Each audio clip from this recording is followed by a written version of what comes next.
Tim, you're Tim. muted. You're muted.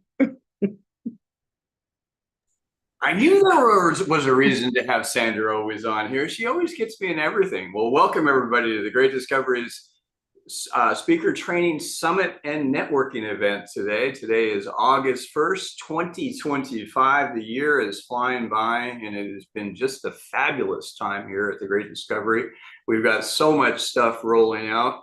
Our growing community of speakers and trainers and coaches are expanding all over the world. It's really beginning to take root. And it's all about empowering people. That's what you're about. That's what we're here for. Right now, as I commend you for coming on here today to be empowered yourself. It's all of us are in a state of continuous improvement. It's kind of the Kaizen approach of continuously getting better and better so that we're able to reach and empower more people. And yes, we get those monetary rewards that come in for doing that. So in today's session, we have got a jam-packed schedule of absolutely epic speakers. This is one of the best panels I think I've worked with when it comes to speaker credibility and training, mastering a stage and getting your message out worldwide. This is one that today, guys, that you're going to want to take some notes on. I think it's going to be a super beneficial option for you. I want to walk through real quickly through the agenda, if we can today. We've got it broken out into different sessions. There's networking on, and also we're going to go through how to use the live translation so that if other people are coming on from other countries and they're in your networking group, you can actually work with them. Imagine being able to do that on your next summit as well, to be able to broadcast your session two-way in 41 languages. That's a pretty cool option. So let me go up here and do a quick screen share, and we'll walk through this, and then we'll go through the little bit of the how to get translations up and done. So basically, coming up at 12 o'clock right now, this is where we are, and all of this is currently scheduled in Eastern time. There is an event time zone translator that's embedded into your registration page. You can check that if you want to double check any of your times. You're welcome to come and go throughout the day as you choose. This is a 4-hour event. I'm not going to miss a second of it. I don't know about you. But going from 12 to 12:15, this is where we are right now, kind of walking through things. And coming up at 12:15, we've got Mastering Your Stage. This is with our good friend and renowned TEDx coach, Erin Loman Jeck. She is absolutely amazing.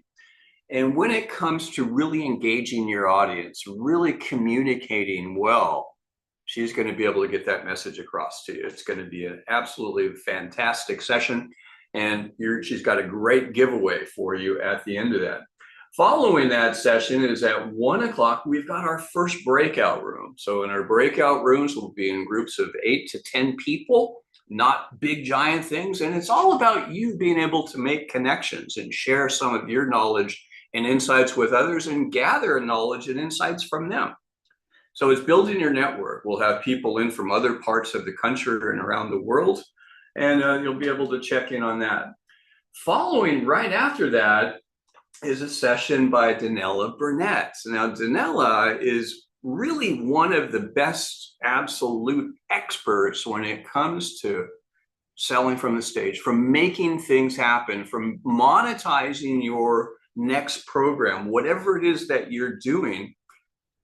Don't get on a stage if you don't have a means of monetizing. And she's going to show you exactly how to do that.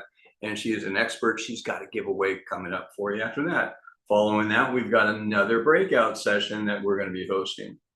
Third, we're going to be going through with Steven Eriksen. Steve was second. I apologize for that. Steve was second.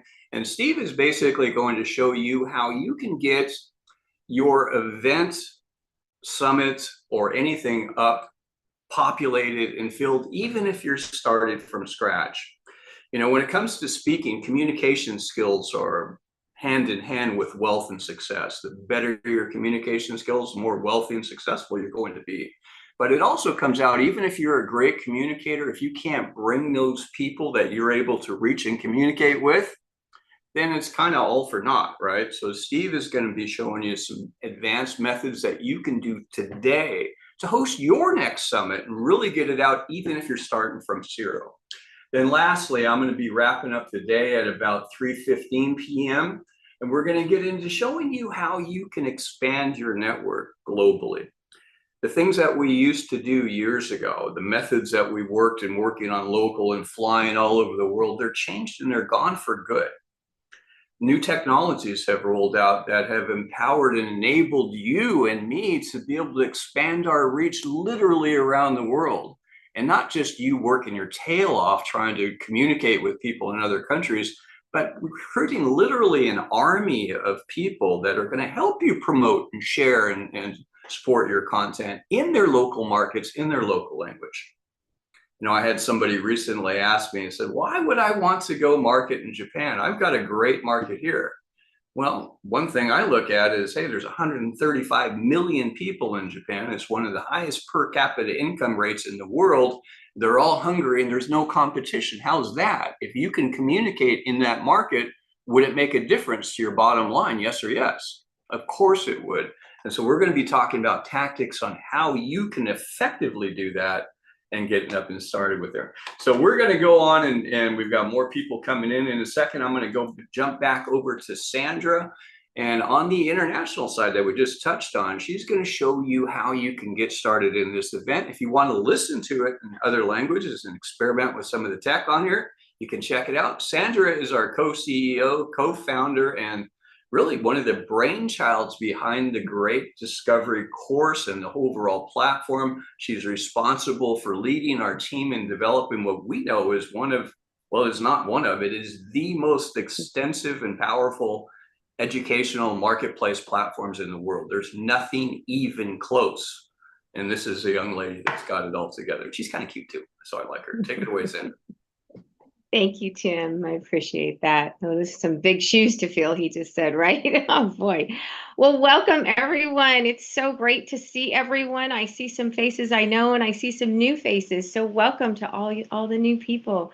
As Tim said, we've got a pretty cool platform. We worked really, really hard to make it what it is.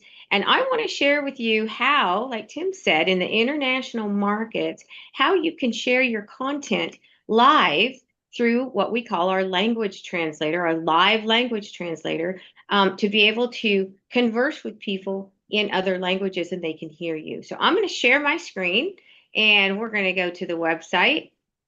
And I'm just on the home page of the website. Can everybody see that, Tim? We're good? Yep. Awesome. Okay. I'm on the home page and I'm going to go ahead and go to events and live events. So this is where we would host live events if we're coming through the website. Some of you may have joined through the registration link. And so this page will look familiar to you. You came into a page that looked like this, okay? And it has all the information about the session today, all the great stuff, and you can log in and join that event here. But this little live event translator, okay, and it's optional. You don't need to load it. But if you want to, so say that Erin is speaking in Spanish and you don't speak Spanish and you want to hear her in English. You could load the live translator, and when she's speaking through the Zoom, you could engage your live language translator and hear her in English or vice versa, okay? So also, if Erin is speaking in Spanish and I'm hearing her in English and Tim wants to hear her in French and Brian Yoakum wants to hear her in Italian, we can all use our live language translator and we can hear her in the language that we individually want to hear her in. So it is a very powerful tool. And one of the other reasons we created this tool is because we are just releasing on Monday that our Zoom embed post in our channels will be up live.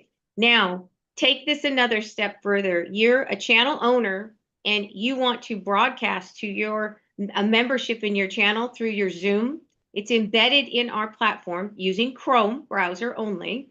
And now you can be speaking to international markets all over the world in, I think we've got about 35 languages, 40 languages in our live language translator. So now think about what Tim was talking about, opening up into those markets. It's powerful. So let's run through this. The instructions are here.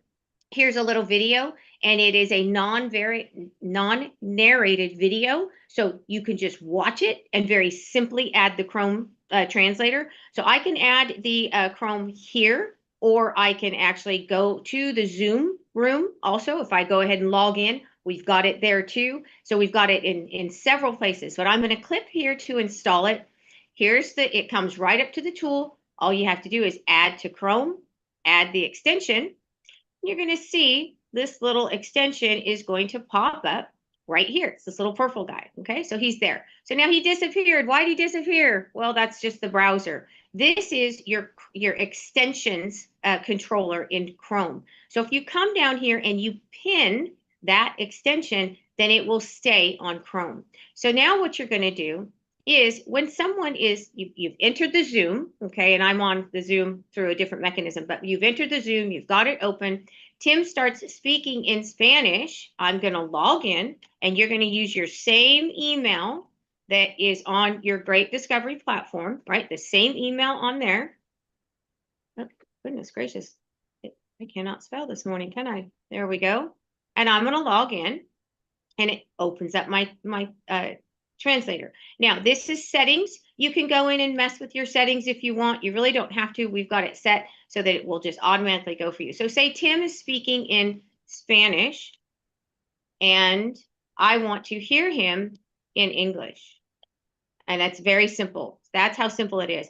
When he starts speaking, I hit start translating. Now, it will the AI voice will translate what he's speaking to me, and it will translate into English. I will hear the voice in English. It's an AI voice, and it will also show me the closed captions.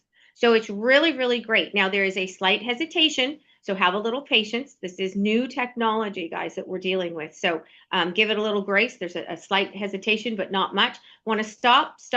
Say I want to go and listen. Tim's now speaking in Italian. Okay, I can change it to Italian and listen to that in Spanish.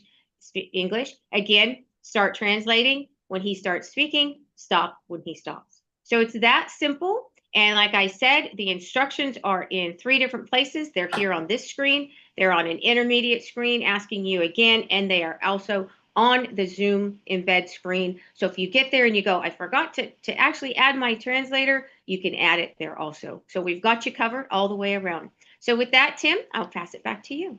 Okay, great, Sandra. And by the way, if you're a guest here and you don't happen to have a subscription on the Great Discovery, no problem. Sandra, can you put up some credentials so that they're able to use that live language translation as a demo throughout this session today? She'll put it up in the chat. So we're going to go ahead and jump into our next session that's coming up. So I'm going to bring up our renowned TEDx speaking superstar. That is going to be Erin Loman Jeck. So Erin, how are you today? I'm glad you're here. I know you've got an absolutely fantastic session. Every time my hair stands up every time I hear you. She's so spot on. It's like crazy. But Erin, take it away. And guys, grab your notepans. Erin is absolutely amazing. Thanks, guys. Thank you. Thanks for having me. All right. So I wanted to bring to you why public speaking is such an important thing for your business. I'm going to get rid of my floating panel here. Get that out of the way. Because if you're creating content, if you have a program or services that you want to sell, being on the stage is the easiest and the fastest path to cash. So if you have a business or you wanting to start a business, speaking should be your main marketing tool. It automatically sets you above anybody else in the room because you're up in front of everybody. You know, we have the psychological need for the person in front of the room to be our leader because we had teachers in school, right? And so it's really important for you as a business owner to be able to get out there and speak and get more people into your programs than ever. And with the Great Discovery, and when you start putting up your courses, you need to start your funnel there because anybody that comes through that gets your freebie now is attached to you forever. And so whatever they end up doing on this platform, whether they buy something from you or buy something from someone else, you still get paid. I call that sleep coin. And that's what I love about the Great Discovery and being able to take speaking to the next level. You're not just monetizing in the room, you're monetizing for years down the road. If those people came through your freebie, you will be credited for them as you keep building, and you'll learn more about that later. But I think that this is the perfect marriage to be able to have a speaker funnel, to be able to get out there and and make the impact you want to make, get the clients you're looking at getting, and making money while you sleep. Who doesn't want that? So my goal today is to kind of walk through why speaking is the number one fastest path to cash. I'm going to also talk about how on a stage, what are the things you need to be doing? Because it is, and also it markets yourself as a speaker. As you're speaking, you should be getting speaking gigs. You know, I don't leave a room where no one, I don't think I've ever left a room where someone's not like, hey, could you come speak to my group? Could you come speak, you know, at my event that's coming up? So speaking also is a marketing for your speaking. And that's a really great way to make a bigger impact, is to be able to convert a room of people. And so I'm going to kind of go through the psychology of connection and how you can use that in order to captivate your audience. And you stay to the end, I'm going to give you the free TEDx Masterclass, which will also have my book, which is included in there. So you'll have an ebook, you'll have the Masterclass of how to land a TED Talk. If that's something that you're interested in, I'm going to give that to you today for free at the end. So what makes this different? For me, I think that a lot of speaking coaches and speakers themselves don't know how to monetize every single asset that they have. And being on a stage, you get to be able to do that. And I think that most speakers get up there and they think, oh, the only money I make is in the room, and then it's done. And it's not. And that's why you want to set up a speaker funnel, so that when you are going out there and speaking, you're bringing people to you, and they can continue to look at your stuff. They can continue to learn from you and to go through your entire funnel. And that's what I think that this is important, because most speakers do not have a speaker funnel. So they're only maximizing the monetization at the beginning, in the front of the room, not after you're done. So we're going to walk through that. So a little bit about me. You heard some about me, but I've coached hundreds of people. It's probably not thousands. I haven't even updated these in a long time. And I've also been hired by Fortune 100 companies to help their executives speak. My fun fact is I used to live in Florida and was a dolphin trainer.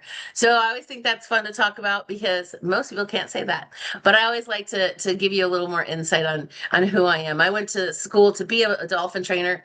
I ended up getting my master's in marriage and family therapy. So everything I do is deeply seated in psychology, because I didn't need to learn how to learn oceanography and marine biology. That's what I thought I had to go to college for. But really, they wanted me to train and do behavior. So I learned a lot. And so I went from training dolphins to training humans on the stage. So it's kind of a fun little story. But I get it. I've done a lot of things wrong too. I struggled through this. There's not like how to become a speaker book that's like has everything in it that you ever need. I saw some people standing on stage and I was like, how do I get that job? Because that looks fun, to make an impact globally from a stage. I was like, I want to know how to do that. So I set out to figure that out. But like I said, there wasn't anything out there that I could find that would teach me everything I needed to know about speaking. So I kind of bumbled around and figured it out, right? And so the cool thing is, the things I've learned, you can get to learn today, that you don't have to bumble around, that you can get out there. And even if speaking isn't the top thing that you're thinking about, running with, it is, like I said, the fastest path to cash. I have to keep hiding my meeting panel. So after doing this for 10 years, what I discovered was, I said, it's the fastest path to cash, but most speakers only make about 60,000 a year, because they're not monetizing their speaking. So some of them will go out, well, I speak for free and I can't sell anything. Well, are you good enough that people want to get off that platform and come to get you? They want to come find out, oh, you have a book? Oh, I better go look for Erin's book. Oh, you have a course? You have, you work with people one-on-one. You have, all of these offerings. Most of them are not making sure that all of those things are seated in their talk, that anybody can join them along the way, and that you can literally use an easy to follow formula to making the money when you're on stage, after you're on stage, and after you're gone from the event, and even months later. But that's what I think is the most important thing, is that most people that are speaking don't have a speaker funnel, and you need to have that so that you can drive people through your system. I discovered this the hard way. Like I said, I had to bumble through it. There were many times where I got off stage and no one bought, and I didn't know what I was doing wrong. So if you're not closing 30% of the room or more, then I know there's two things that are off. Either your delivery of your talk, so how you carry yourself, which we'll cover today, or it's your offer. Maybe it's how you presented your offer, but maybe your offer doesn't feel so sexy that you want to buy it. And that's what it should feel like. It should feel like you really want the world to have this, and you're so excited to share it that everyone's lining up and everyone wants it. But some people just create their offers and they're just like, yeah, so I have this course. Here's this course. But if you pair it in the right way, hey, in this part of my speaker funnel, you're going to get this education, then you're going to get this education. And if you purchase, here's you're going to get the whole kit and caboodle, right? And so you want to be able to do that for people. And so you really want to know where they are as an audience, what they need from you, and be able to deliver that on stage in a way that gets them to line up in the back of the room. So here's what we're going to talk about. Most people don't know how to convert on stages. Most people don't look at their conversion ratios. If you don't know what your conversion ratio is, then you probably need to work with someone, because the thing is, I know anytime I take a stage, what I could make from that stage. I also know what offer I'm going to offer, depending on what the stage is and the audience is. But I also know that I can convert more of them if I got really good at my delivery. So if you don't know your conversion ratios of how many people are in the room and how many people got your freebie and how many people got your paid offer, you probably should sit down and look at that, because it is one of the things that you can see, am I getting better? It's a really good feedback loop. When I was not converting, it was because I wasn't seeding the sale in my talk. I wasn't delivering it in a way. And then at the very beginning, when I go to my offer, if it was a paid offer, I'd get all weird and like my energy would change, and people were like, "What? She's like this powerhouse. She did all of this great training." But wait, when she went into this offer, she seemed insecure or nervous, or I don't know what's going on. Now I don't feel like I should buy from her because now I'm nervous, right? So this is really important to look at. And most people aren't asking for feedback. I know that Danella has held a lot of events where I've actually even coached people and given feedback on stage for people, because a lot of people, like, they get out there and they're like, yeah, their family says it's great. Other people say it's great. But if you don't have someone that knows what they're doing, that you don't have, like, I don't take feedback from my mom on my speaking. She doesn't know what I'm doing. She doesn't know why I'm doing it. None of that, because she's not educated in it. But you should get feedback from someone who really understands stagecraft, who understands voice, who understands how to convert and what you need to be including in your speech. And we'll talk a little bit about that. And most people don't master their communication. So we're going to go through the easy way of converting audience to customers. But I get this, because here was me. I remember going and talking to a Toastmasters group, and it was about landing a TED Talk. And I was all excited because I was like, good, I could go make some money.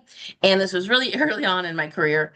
And I remember setting up my table, having everything ready. I was going to sell my online course.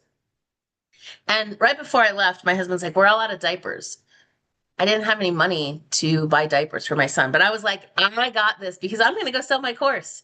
So I got there, I did my talk, everyone clapped, everyone said, hey, can you come speak to my audience? And nobody bought.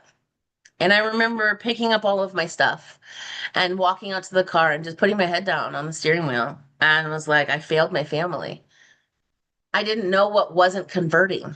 I didn't understand it. Everyone said it was great, but no one bought. And that's feedback. So I have done this the hard way. And I just want you to know that it doesn't have to be hard. It can be easy. And you can literally follow a system that will help you do that so that you don't end up like that. But I also know that not all results are typical. Some people will take this information and run and do the best with it. And then others will just think that was a really great talk, Erin. Thanks. So I know that if you use the easy to follow system, it really does convert for you. So here's the things we're going to talk about. The 4 secrets of compelling communication. Nonverbal is number 1, nonverbal communication from stage. Number 2, story or vocal tonality. I knew nothing about tonality until I worked with the top speaking coach in the world, Mr. Roger Love. And then storytelling. What should you be telling in your story, and how you should be writing your speech, and actually give you a ninja skill on how to make sure everyone in the audience feels like you're speaking their voice, speaking their language, which is using NLP inside of your speaking. Oops. So nonverbal communication is 50% of what the audience is taking in. 50%. That's a lot. So you got to make sure you really know how to master that stage. Do you know that there's a spot on the stage that you tell your stories in? The past stories, the present stories, and the future stories? When you walk somebody through your offer, where you start the offer in the pain, in the problem, and then you walk over and you go deliver the solution in the future.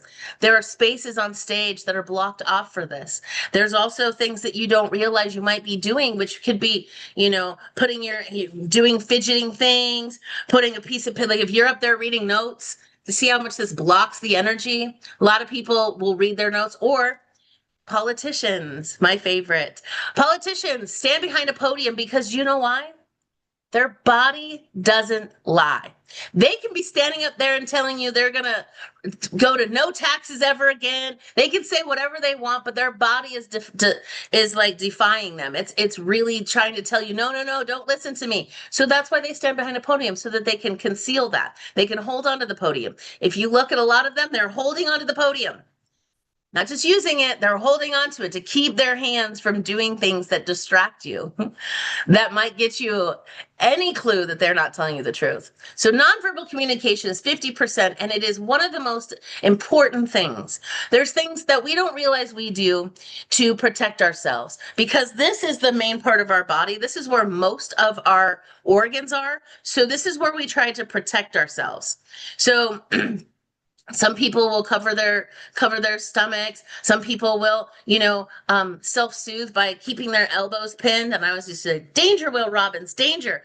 I used to do that. I thought I was speaking with my hands, but really they were pinned to my sides. And the reason we do that is because the adrenaline's going through us before we get on stage, and our body's like, protect, protect, protect. And so you could be having these nonverbal communications problems that you don't even know you're having, because you are self-soothing yourself. But the audience doesn't take it as that. So it's really important to work on this. You can see how some of these people work in, keeping the energy, keeping themselves protected. And these are things that lower your credibility. Never, especially gentlemen, don't put your hands in your pockets. We want to know what's going on in your pockets. It's very distracting. And so it's important for people. These were a couple of my TEDx speakers in Spokane, and this was during the rehearsal, and I was showing them, I took pictures to show them what it feels like as an audience. And you can see how they feel like they're trying to withhold from you. What you want to do is have open air in your armpits. You want to have open body language, because that is what's going to bring people closer to you. Number 2 is vocal tonality. And this is 30% of what the audience is taking in. This is important. Like I said, I did not know anything about vocal tonality until I started working with Roger Love. And he is the top speaking, I'd say, vocal coach in the world. He's Tony Robbins' vocal coach. He's Brendan Burchard's vocal coach. But he also works a lot with the actors and actresses that need to sing as a part of their roles, like Joaquin Phoenix and Reese Witherspoon.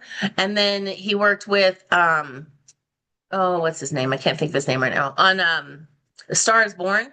But they didn't know how to, they weren't singers. And so he taught them how to sing. Now, the beautiful thing about tonality is it's something that you can really practice.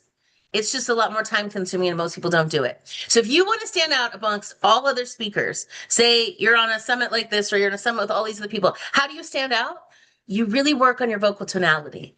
And the 4 pieces of vocal tonality are pitch, pace, tone, volume. Pitch is how high and how low you go. So if you're really high up here and talking really high, people can't hear you, because nobody wants to hear that voice. It's very annoying. But if you are to go into your middle voice, so that's my high head voice, if I'm high up here, I can feel it in my face when I'm talking. If I go to my middle voice, I actually feel it in my throat. And your middle voice is more where you should be speaking. And then you want to drop into your chest voice. Now, ladies, this is very important for you, because of the high head voice, men cannot hear us. They've tuned it out. They tuned out their moms. They tuned out their teachers. They tuned out their siblings. It's not their fault. They don't even know they're doing it, but that high head voice is really hard for them. But if you really want to be taken seriously, drop into your chest voice and use your chest voice. So I usually stay between my middle voice and my chest voice most of the time when speaking, and it adds credibility. The other thing is tone. It's how much air you're using. And if you have too much air all the time, it doesn't have credibility. That's a bedroom voice, not a boardroom voice. And so you have to pay attention to how much air you're using. You should be using diaphragmatic breathing when you're communicating. So these are all pieces that have a bigger part in becoming memorable, because when you use all four of these, we know volume is how loud or how quiet you get. Sometimes I might get a little louder, and then sometimes I might get a little quieter, right? And people are leaning in for that. And so if you can use all of these things interchangeably, you can actually become memorable because you create a melody with your voice. And we all know that melody is stored in the episodic part of someone's memory. So you might be able to turn on the radio and hear a song that you haven't sang or heard in 20 years, but you know every single lyric, but you don't even know what you ate for breakfast. That's because it's stored in a different part of your memory. So if you want to become memorable, you want to learn how to use your vocal tonality. And what I love to do is when I get people to write their script, we work through that. Then the second thing as I do is then I write it color coded. It's blue sky means you go up in your tone. When it's something positive, it's something great, when it's your solution. And if it's something negative, you want to be down in your lower register, right? And so you want to come down. So green grass is the color I do that. So people know when they're reading their scripts, they're learning how to do this. We bold some words to slow them down because everybody is 2 to 3 words behind you. So if you don't give people a place to catch up, they'll start pulling out their phones and start scrolling. You'll lose them. So it's really important to start to practice this. And like I said, the males always take the deeper register as more of credibility because they're all men and they all listen to men. That's why, you're in a boardroom and, Sally says, "Oh, I have an idea. Why don't we try doing this?" And then no one really gives her the time of day. And then Bob says, "Hey, I have an idea. Why don't we do what she said?" And they're like, "Oh, that's such a great idea."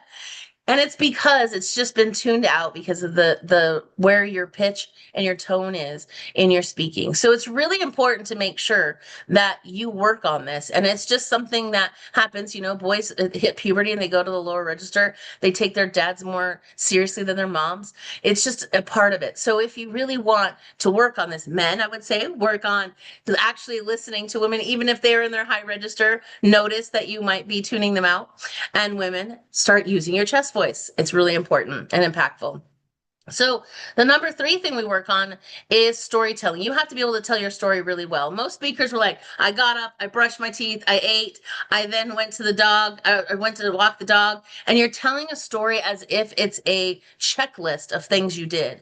Instead, you really want to deeply connect with the audience. And so you want to talk about situations. So I will demonstrate it to you, and then I'll tell you what I did. So my first speaking engagement, I was 10 years old and I was terrified, standing room only. And as I walked up there, my hands were shaking. I was thinking I could not get through this. I was feeling so scared and nervous, but also a little excited to share stories. And when I started, I had that big lump in my throat. I cleared it. And as I went to begin, a tear rolled down my cheek and landed on the paper. I started, today we're here to celebrate Bob Loman. You see, this was my daddy's funeral. So when I do that storytelling, I talked about my feelings. What was I feeling? What was I thinking? What was I physically experiencing? Because if you've never, A, spoke at a funeral, B, had a family member's funeral, if you have no connection to my circumstance, you will have connection with the lump in your throat. Or if I said, I was so angry, my fist balled up, my chest was tight, and that vein on my forehead was popping, you go to, oh, been there, done that. And now your brain is telling you that you resonate with me, you're connected with me, because as an audience member, you're just looking for connection with the speaker. You're like, tell me your stories, tell me all the things you've been up to. I want to see if there's any way we connect. And so as a speaker, you can do that on purpose. If you talk about thoughts and feelings. Now, the thing about talk about thoughts and feelings is that the majority of men are thinkers, and majority of females are feelers, but there is a crossover. But if you really want to speak to both audiences, you got to use both. I think of this all the time. When my husband's mother passed, I asked him, what are you feeling about your mom passing? And he's like, I don't know. And I said, okay. And I said, what are you thinking? And he's like, well, I'm thinking I really miss her.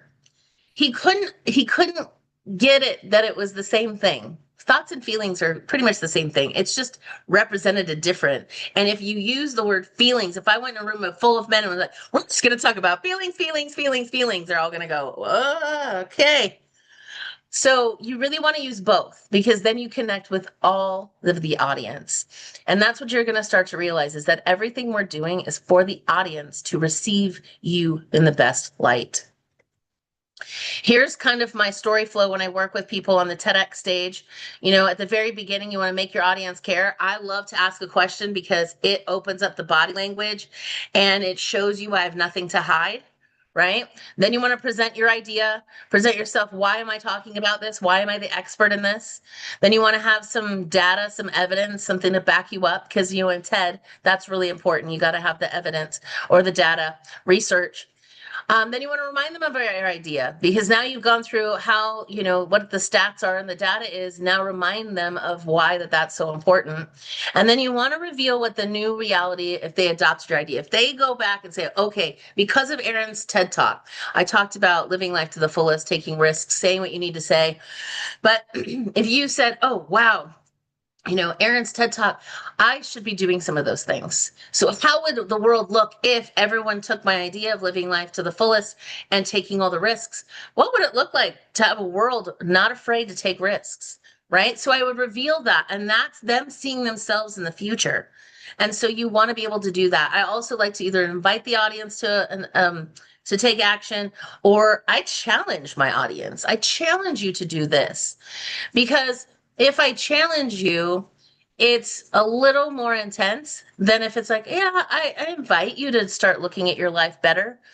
But if I challenge you to start taking the risks, you're gonna feel it a little differently. And I think that's something that's really important in communication as well.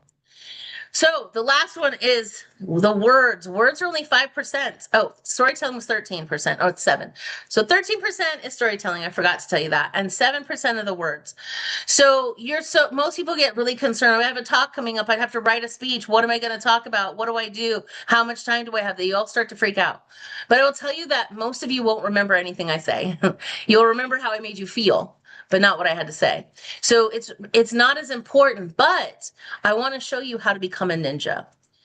So we know we have visual, auditory, kinesthetic, and auditory digital learners. I know a lot of, like for me, I'm highly visual with kinesthetic right behind that. So that was how I used to speak on stage. So I would be saying, do you see what I'm saying? Let me show you what this looks like. Can you get a grip of this? Can you get a handle on this? Can you feel what I'm saying? Well, all the rest, the auditory and the auditory digital people don't hear anything that relates to them. So if you can actually use these words inside of your speech, you can actually connect with every single person. They feel like you're speaking their language. And most people do not do this. This is the ninja skill. So most people aren't working on their vocal tonality, and most people are not thinking about how can I make sure everyone in the audience feels like I'm speaking their language. Well, here's how you do it. You put these into sentences in your speech so that people really feel connected. Like, oh yes, she's speaking just to me. Have you ever sat in the audience and been like, oh, they're speaking to me? That's what I'm going through. That's great storytelling, but it also could be that they're using the language that you love most. And so we always say that the favorite thing that people love to hear is their own name, but it's also if they feel like you're speaking their language. It's really important. So these are really secret ninja skills to teach you how to connect deeper with your audience and really make them feel great. And I'm going to tell you why this is so important, because the more you master the stage, the better you get, the more you can offer. And if you've never done an offer from stage, you need to know how much time you need to be in front of people in order for them to convert into your offers. Well, I came up with a compelling conversion matrix. So telling you how much of the know, like, and trust you're building. So like I said, if you only get a 20-minute talk and it's a free talk and you can't make an offer, you can maybe give away a freebie. How would you monetize that? How would you maximize that? You would actually need more time with them. So your offer might be, come to my next workshop, come to do this, right? So that they're now coming to you again and giving you more time. And I don't know who's drawing on the screen, but it's kind of funny. It's distracting me though.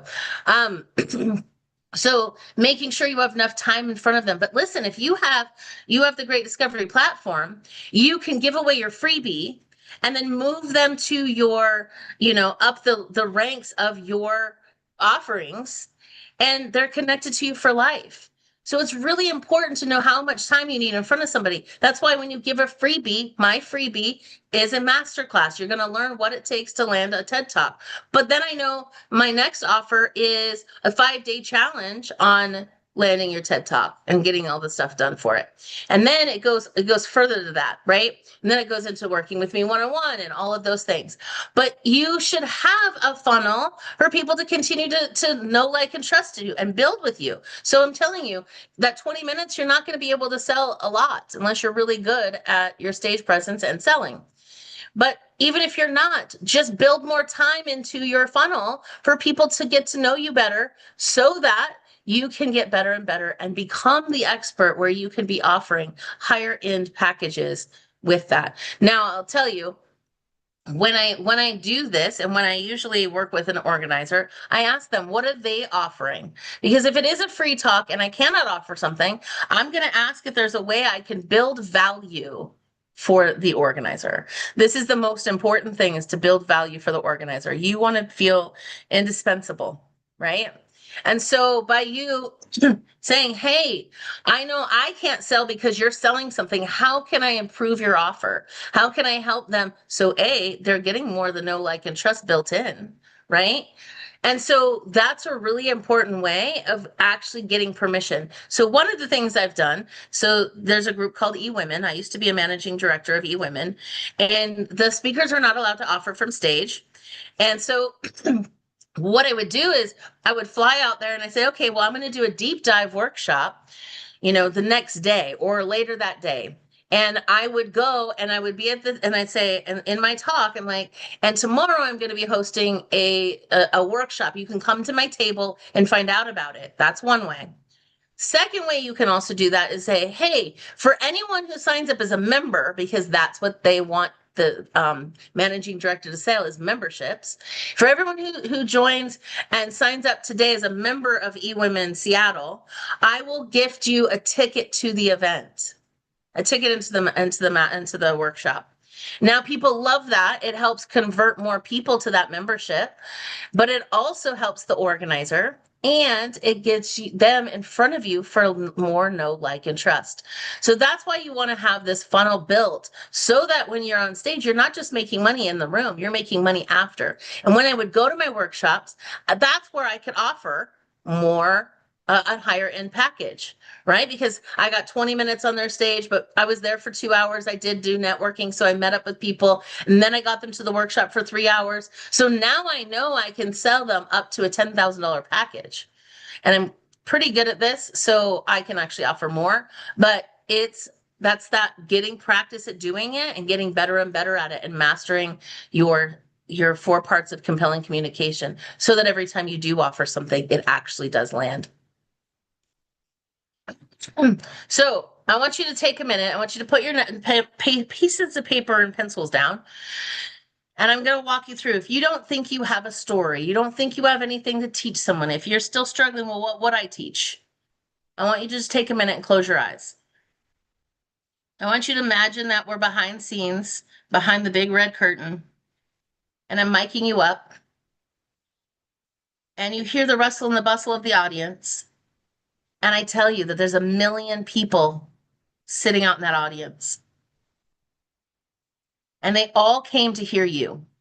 They all drove here, flew here, got here just to hear you speak. You're the only speaker today. And you start to, get a little nervous, but you think, nope, this is excitement. I get to share this with the world. I get to share my story, my information with the world. And I want you to imagine that I whisper in your ear, out, you have 10 minutes and you no longer exist after this talk. You will go to the pearly gates after this talk. So think about, what would you really want to say to the world? As the curtain opens and you step out onto the stage, I want you to just take a minute. What would you really say if you only had 10 minutes and you knew you no longer exist on the planet? What could somebody learn from you that you've gone through, that you've stumbled through, but you succeeded? You went through it, you got through it, and now you have the solution for other people. This is your love letter to humanity. This is your legacy talk.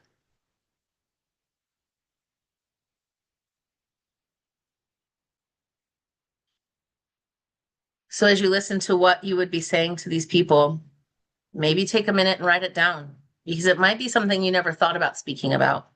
Maybe it's a story you've been afraid to tell. And let me tell you, the ones you're afraid to tell are actually the highest converting stories you can share. When I did a workshop, I shared that I was in breakdown and that I felt like I always had to hold it all together. And when I shared that from stage, I had 100% conversion ratios into an $18,000 mastermind, because they felt, if I'm willing to go there and to share the dark parts of me and know that I could share the light at the end of the tunnel of what I went through, that they can trust you, they get you better, and they're more connected. So that's the part of your story that really can convert people. So I want you to come back into the room, take a minute, write some stuff down if you got something really important that you really want to be able to say. My TED Talk was nothing about my business. A TEDx was, as I said,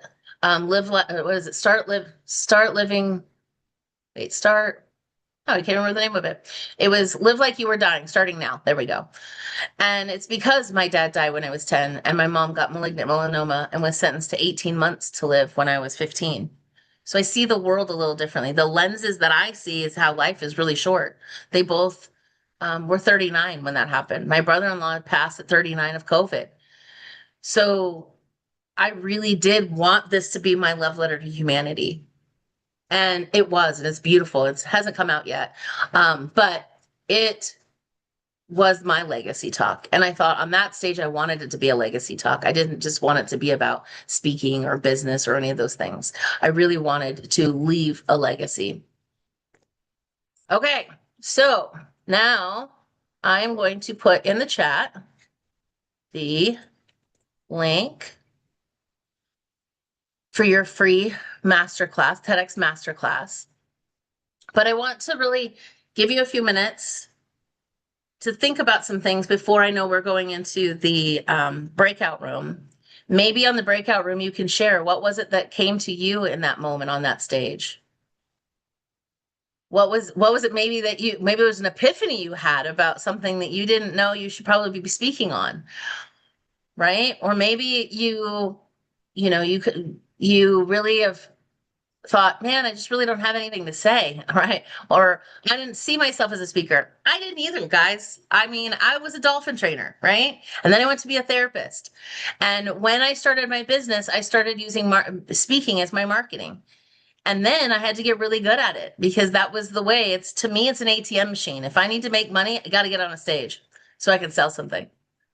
And I never will go without money, because I can just get on a stage and make money. And the stage can be this. It could be you having a masterclass of your own. It's you maybe having a course that you can sell. So now you're going to be speaking about it and you can sell into your course. And like I said, and having that speaker funnel. So I want you to just take a minute, write down what it was that you feel like you want to share, that maybe you haven't thought about before, or maybe you had an epiphany, or maybe it even just landed deeper that that what you have to share is your love letter to humanity. The world is crying out for leaders right now more than ever. And they need your stories. You have the cure to someone's cancer, right? If you did have the cure to cancer, would you keep it to yourself or would you get on stages and share it? Well, you do. Somebody is praying and manifesting for you to show up in their life and give them the result that you get your clients. So this is important for you to start learning how to master your speaking, get on stages to share your wealth of knowledge in a bigger way. One to many is much easier than one to one. And you can work with so many more people in the world. And now with the Great Discovery in the platform where you can be translated in other languages live on a Zoom. I mean, how beautiful is that? It just opened up a whole world market. So you're not just thinking, I can only speak locally. You can speak globally in that way. And if you get on a TEDx with the TEDx Masterclass, you will also be able to have your message out there on a global platform as well. So Tim, thank you guys. I'll look in the chat to make sure there's not any questions. It's the due to the broccoli ate Marcus. That's funny. Yep, George Bush did change his voice. Most of them do. Damn, you're on mute. They do some things. Yeah. Is he still talking? On mute. He's talking, but I can't hear him. Sorry. Not I talking. can't see him. My mic driver just changed, and welcome to technology. But hey, you're 6 minutes early. That's great, guys. But if you missed any part of what Erin had, we're going to send out replays of all the sessions on recordings, and make sure that you're registered for the event or have actually logged in. If you did not register for the event, make sure that you put your name in the registration form and get registered, and you'll get access to all of these fantastic replays and resources and things that Erin had. And at the end of the day, we've also got an optional bonus session where you'll be able to sit and ask questions for anybody that's there. And we're going to go jump into some breakout rooms and get you guys up and connected where you'll be able to meet some new folks and also talk about what you were going to be thinking about on that stage, behind that red curtain as you're kind of going through it. What's your story going to be about? So James Moneypenny is going to come up and he's going to be running our breakout rooms. We're going to be in rooms of about 8 to 10 people today. And as the day fills up and we get more people in there, we might expand those out. So we've got 3 breakout sessions throughout the day. Again, if you want to use the language translator, you can. So you'll be able to communicate with people in other countries and other cultures that are coming on. And if you're just watching this by replay, hey, you missed out. Get to the next live event.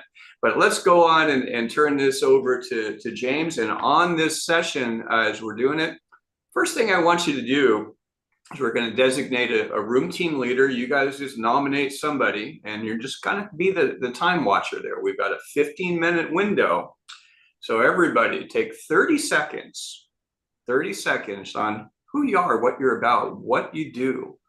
And then take a couple of minutes, if you can, and go through what you got out of Erin's session just now, the biggest takeaway that you're going to apply, that she's challenging you to apply, and you need to apply it.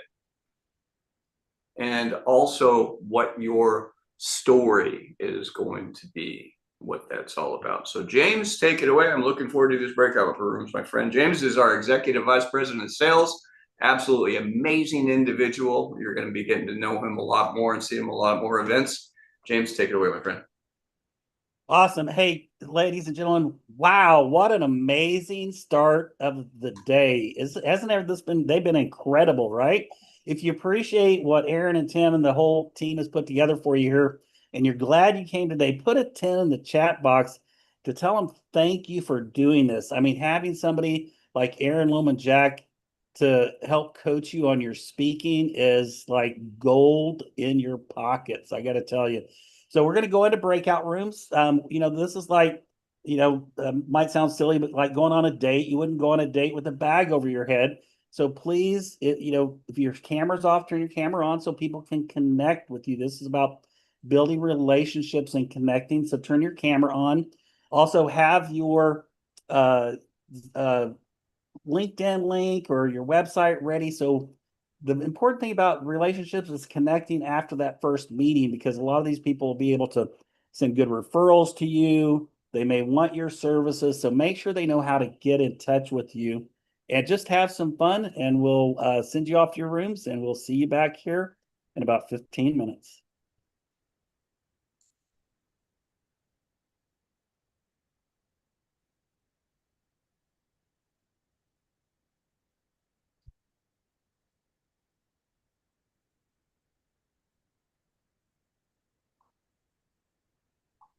And Savone, I see you just came in. We're just now sending people to breakout rooms. I'm going to go ahead and assign you to a room. So if you can, go ahead and join that and have some fun in there. Hey, so question before I go in. I'm Yes. trying to log on via my Zoom. What is the passcode? Because right now it's on my web browser. Yeah, there's no passcode. Just go to, if you're having difficulty, go to tgdmeet.com. I'll put it in the chat box here for you. And it'll let you write in. I seen 2 instances of you there, but go to tgdmeet.com. It's in the chat box. Come in that way, and I'll assign you when you get in there. All right. And then Daniela, if you're having problems joining your group, you should be able to see at the bottom of the screen the word breakout rooms. If you don't see it, if you click on the little circle that has the word more under it, you'll see breakout rooms. You'll be able to join. But please do join so we don't have people sitting there in the breakout rooms by themselves. Hey, James. So this is where the meeting where we have there's a conflict of meetings here. So Yeah, we'll have to work on that at another time. But that's this is normally where we'd be doing our classes. We just got double booked today, so we'll work that out in a separate meeting. just got to schedule a meeting outside of the schedule. So they should schedule this meeting as let's talk about that. Let's talk about separate. that. Let's talk about that another time. It blows everything up. Okay, we have guests on, so we'll talk about that another time, bro. Wilma, I'm going to go ahead and put you in a breakout room. We just went into breakout rooms. And so I'm going to put you in a breakout room and hope you have some fun. But what are we going to do in the breakout room? We're going to, the guests in there, they'll inform you, but this is a speaker summit. So they'll help you explain what's going on. Just ask them about the instructions when you get in there. Okay, but I didn't really want to go there. I want to go to listen to it. Yeah, I know. We had actual double booking on this line. So if you want to stay on for this, that's great. If not, that's okay as well. I'm going to leave. I don't want to join the other one. Okay, that's fine. Thanks, Wilma. Thank you. All right, I'm logged in to the app. All right, let me see if I can find you here in the system.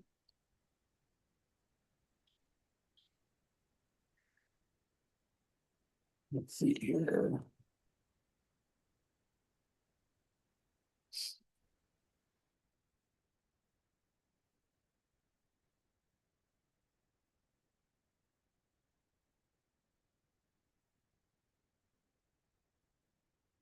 Tell me you're Savone. I see you in here twice, so let me see what I can do here, Savone. What are we doing here, James? Are we staying here or going to another room? This is the speaker summit. They just use the same link as what we normally would be using for our AI updates. So just a little communication on that, but so you can either join in on the speaker summit or go ahead, and you're not required to stay or anything. I want to stay right here with the updates. Yeah, they're not doing the updates today because they double booked this Zoom. Oh, okay. All right. So do you want to hop in a breakout room and network with folks? I'm out. All right, brother. Thank you. Thank you, brother.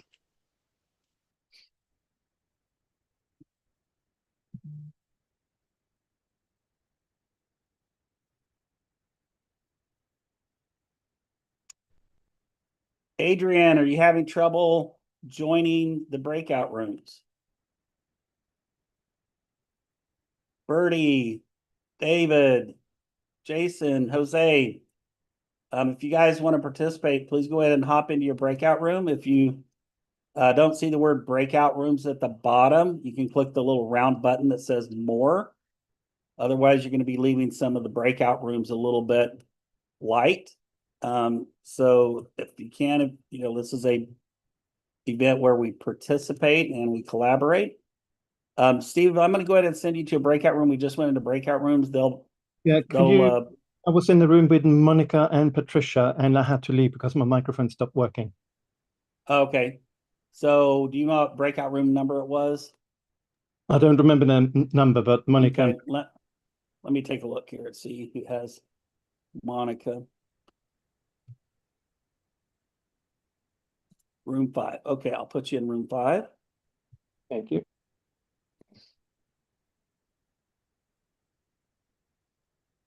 There you go. And could you also make me co-host again, please? Yes, I can do. I can't do that. I'm not the host, but I will let Tim. Thank you. And Sandra know to make you co-host. Thank you. You're welcome. Quite welcome. All right, you should be able to join. Elizabeth, are you on? Are you available to be signed? Hi, yes, sir, I am. Good to see you. Mwah. Good to see you. Mwah. All right, you should be able to join now. Perfect, yes, thank you. Thank you. All right, Marie, are you available to join a room? We don't want to leave some of the rooms empty. Jose, Jason, Bertie, Adrian. This is a event where we collaborate and participate. So it's best that you turn your cameras on and actually join the breakout rooms, or you're going to miss out on some valuable information. James, I would love to, man, but my camera isn't working at the moment. Who is that? Jason. Jason? Okay, I'll go ahead and assign you to a room, and you can just let them know that your camera's not working, as long as you can at least participate in conversation with them. So you should be able to join that room now. Okay, thanks. Thanks for being here, my friend. Okay, last call for the folks that are on here, but obviously not at their computers. If you want to participate, let me know quickly. Otherwise, I'm going to go ahead and remove you from the meeting, so that when next time we do breakout rooms, they will be divided up properly. So I'll just give you 10 seconds, and then if you're not interested in participating, I'll go ahead and remove you from the system. So it does mess up our breakout rooms when people are not here. Hi, Patisa. We just went into breakout rooms, so I'm going to go ahead and assign you to one and have some fun. Thanks for joining us today. All right, I'm going to go ahead and start removing people that are not here to participate.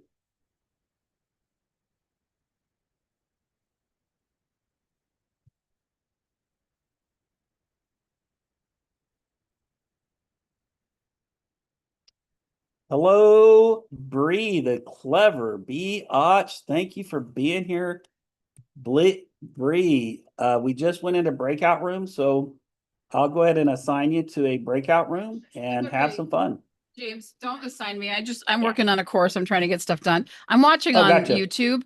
So I'm just, when you said you were going to remove people that aren't coming on, I would leave them in. And just when you're assigning people, put them in the room that they didn't go into. Because this is live streaming and first of all, we're live streaming on YouTube. So I can hear everything that you guys are talking about. You might want to pause the YouTube stream and let them come back to that, because it's just me and someone else. But also, don't remove people that are here attending. Maybe they stepped away because they didn't want to participate in the breakout room, but they do want to be here for the event. And so we don't want to discourage that and push people out. So yeah, good point. That's good. Yeah, point. And I think, James, this is Sandra. I think also Bree's right. I think we need to pause the YouTube when we're doing the breakout rooms, because she said she could hear everything in this main room, but not anything in the breakout rooms, which is, I think we just need to pause it. So they're not Yeah, seeing that's something that Tim will have to do because he's the host. Yeah. I can't do it as a co-host. I know, and he's in a breakout room, so I just text him and I sent him a DM, so hopefully he'll, yeah, I think we just need to make that standard practice going forward is what we need Yeah, to do. makes sense. I didn't even know that. I didn't even think about it, so. Yeah, I didn't either. I didn't realize it was still streaming this room live. Yeah, it is. So I'm watching there because I'm trying to get this course finished up and get it back to Sandra so I can get it published. So I was working and making a lot of phone calls. So I've been really busy this morning, but I have been listening because I think it's really great information and I wanted to be a part of it. So I'll probably hop in later when I get my work done. But yeah, just letting you guys know, it's going great. So way to go. Love the speaker. Erin was fantastic. So really, really powerful stuff coming up as well. So looking forward to that. And I'll hop back in when I can. Thanks so much. Thanks, guys. Yeah, we need to make Steve back co-host. I know, I sent Tim another message, so he's awesome. I've sent him 2 now. We'll get there.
All right, I'm sending out the 1 minute 1 minute warning to all the rooms. So they'll be coming back here at 1:15.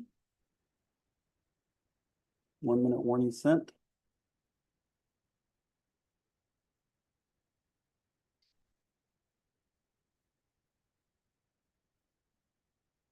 All right, welcome back to those who chose to go ahead and hop back in here. Hope you had some. I accidentally left my breakout room. Oh, that's all right. I sent out the. I wanted to save the the 60. chat. Well, I wanted to save the chat because we. Is that hopefully somebody else saved it? Put in there in this chat now. Not sure if it's going to show up in this chat, but yeah. So when I sent out the 1 minute notice, if you click leave now, it would have brought you out. That's probably what happened. Yeah. That was an accident. Because do you have because the one person who I really wanted to get her information, she was moderating, so we didn't have time for her to. She didn't have time. Lynn Sanders. Yeah, you can put a chat in the chat box if you don't see her information there, and ask her to put it in there for you. Okay. You'll be able to still communicate back and forth. Okay. So I did. Actually, I see it because I put it in there while we were in there. Awesome. Well, good. Copy that. But she was busy facilitating. Yeah, great. Well, hey, if you guys had a good time in your breakout room, put a 9 in the chat box. Let us know. And we're going to be doing another breakout room here in about 45 minutes. But in between now and then, I'm going to turn it back over to the one and only Tim Taylor. Welcome back, everyone.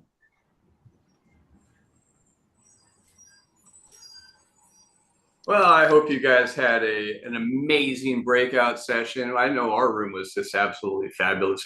Dr. Janet Moss did a great job leading. I hope you guys all had a great thing, got a chance to share. And I'm looking forward to some of the stories of what people are going to be talking about in their last 10 minutes.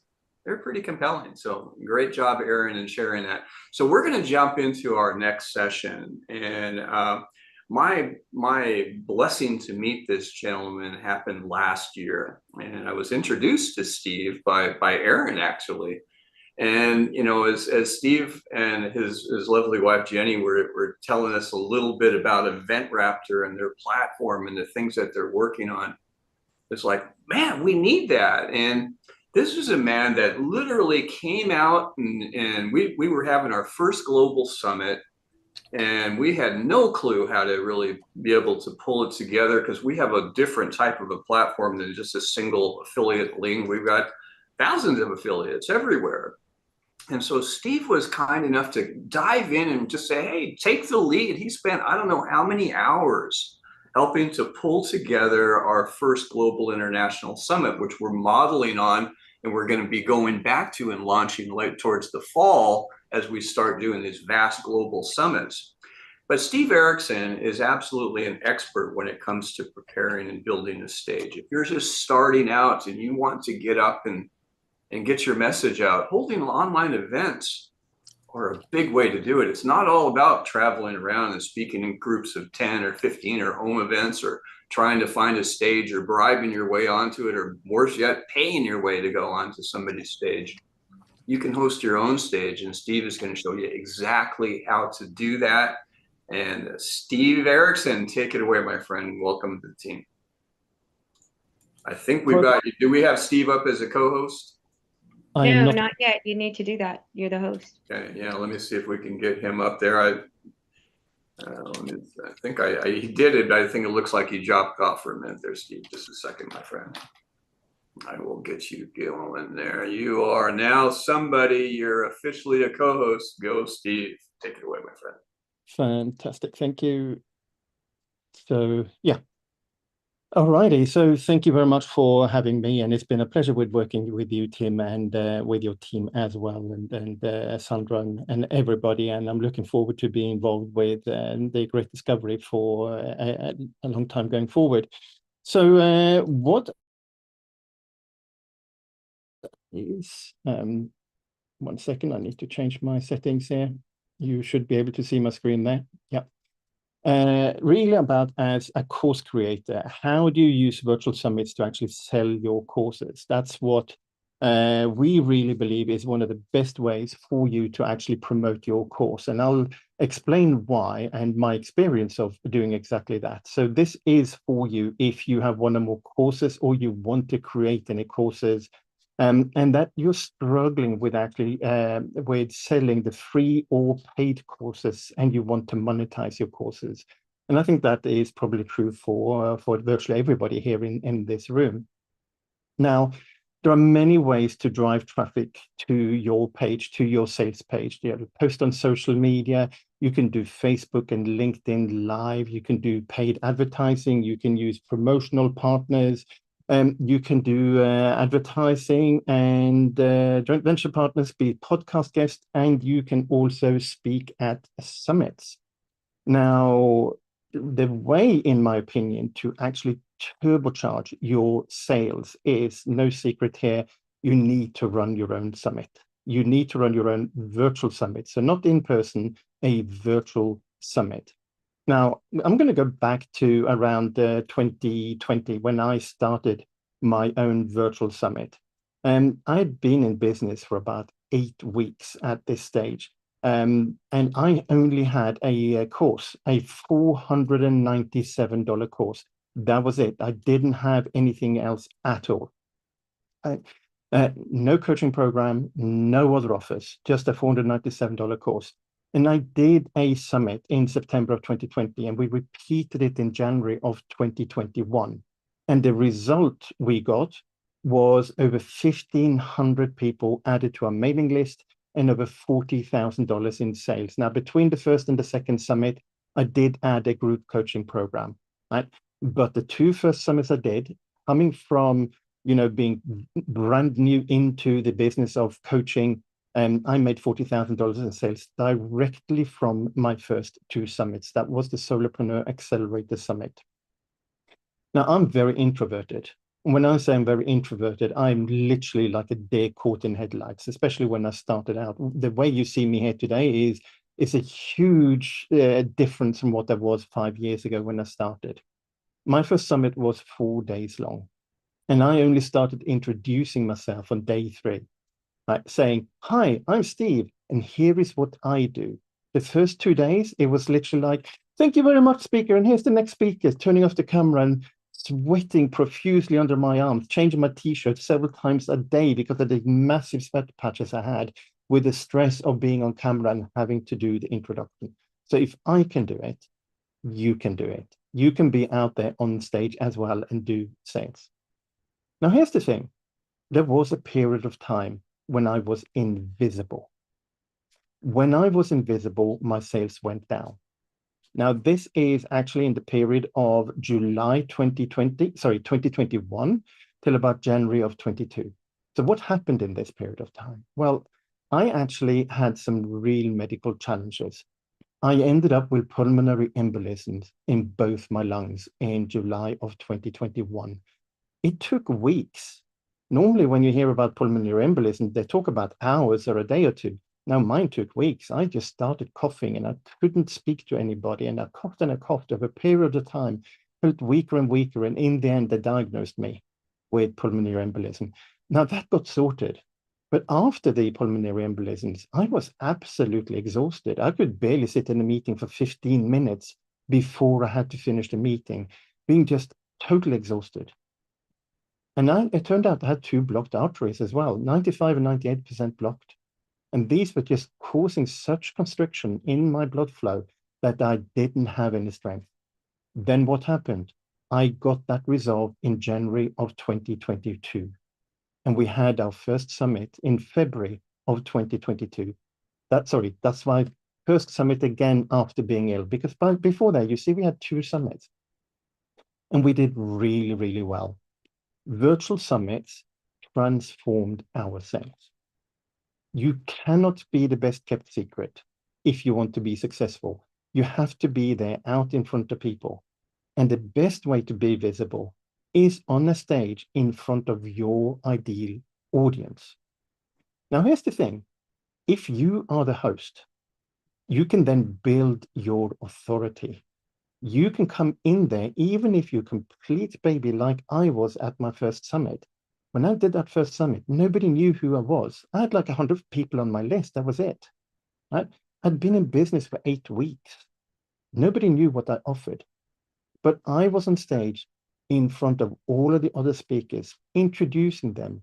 One speaker finished 20 minutes early, and I had to be there and interview them for that 20 minutes. That was my worst fear, by the way, for the whole summit. Somebody was going to finish early, and somebody did. And I just had to get through that. Right? But being there on stage meant that when I did the summit the second time, I had people coming to me and said, I heard you doing it again. Can I be on your stage? Right? I had people who signed up for my offer because I was on stage.